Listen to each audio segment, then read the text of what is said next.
Well, here to talk through the scheme and if it could even work in London is property expert Andrew Teacher. Andrew, thanks so much for joining us tonight. So, look, first of all, we don't know too much about actually how the plans and proposals will work. David Cameron's set to announce that tomorrow, but what can you tell us? I mean, what they've said today in the announcement is the government's going to look to set up a fund initially with £140 million in it, and that they're going to bring in Michael Heseltine, Lord Heseltine, who oversaw a lot of the expansion of the Docklands, the creation of the Docklands in the 80s, and a lot of the regeneration in Liverpool as well around its own dock area, to head up a review on this that will report ahead of the budget, which will be towards the end of this year.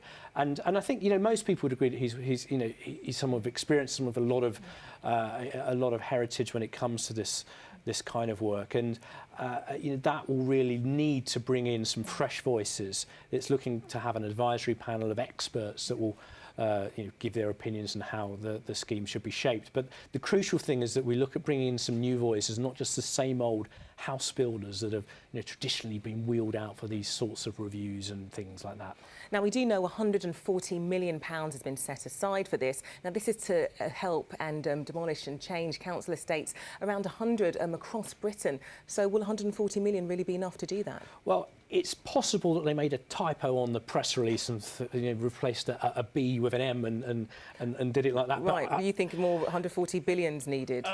I think for the number of housing estates that we have that need work, the amount of work that needs doing, that's the amount you're probably going to need. The reality of it, though, is that, you know, the way these things work is that you use a certain seed fund, initial money that's there to attract in further capital, and that's probably what that is what they're going to do. So I think it's important to keep it in context. And what the government has said in the announcement today is they want to see pension funds investing in this stuff, and that means having a good platform on the right structure into which institutions can invest their money. And these guys, you know, they want to invest for the long term. A pension fund is looking at a 20, 25, 30-year investment. They want a continued drip feed of profits that they can use to pay back their pension fund holders, whether that's teachers, pensions, or, you know, anybody that's watching this. So having those structures in place is going to be crucial. Having the right money there is obviously going to be a necessity. So it's important to look at what the opportunities are rather than simply the cash that's on the table from day one. Now, it's more than likely estates in London will be included, and will residents really have a say? Because there are some estates where there have been attempts to demolish estates at West Kensington. Tottenham rejected plans to demolish that estate.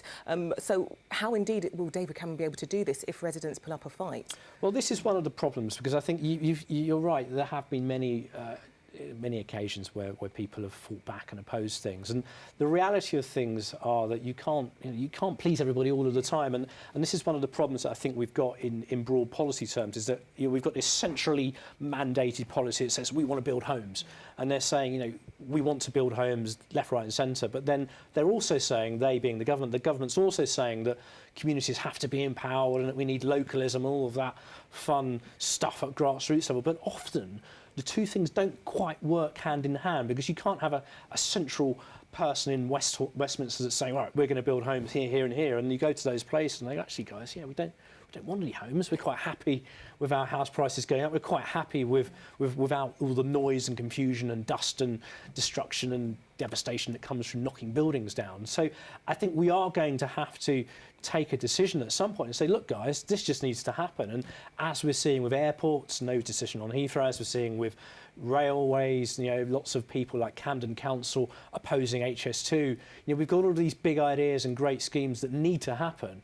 And to some degree, we've just got to be a bit more China about it. You know, I hate to say it, but China about it, yes. Seriously? Well, I don't think we don't need to start, you know, blocking the internet and forcing people into turmoil and terror. But I think we do need to take more of a hard line on just making stuff happen. And I think, yes, you can argue that you know, that countries like China and other countries in the Far East don't have a grip on democracy. But ultimately, is it really democracy if you allow whole big schemes to be blocked by a handful of individuals? I'd argue that isn't democracy. And yeah, it's good that we've got an open system here around everything from, you know, when things need to be built and things need to be CPO'd, bought by compulsory purchase orders. There's always an open forum for these things to be debated. But the reality of it is that we need new homes. I don't think anybody would disagree with that. And we've obviously voted in a government which has that as a leading policy. So Well, with that in mind, I think, you know, we've often just got to bite the bullet on things. Well, those small group of people who might be standing in the way of demolition, they might feel like it is democracy. But Andrew, we've got to leave it there. Thanks so much for joining us tonight. Do appreciate it. Thank you.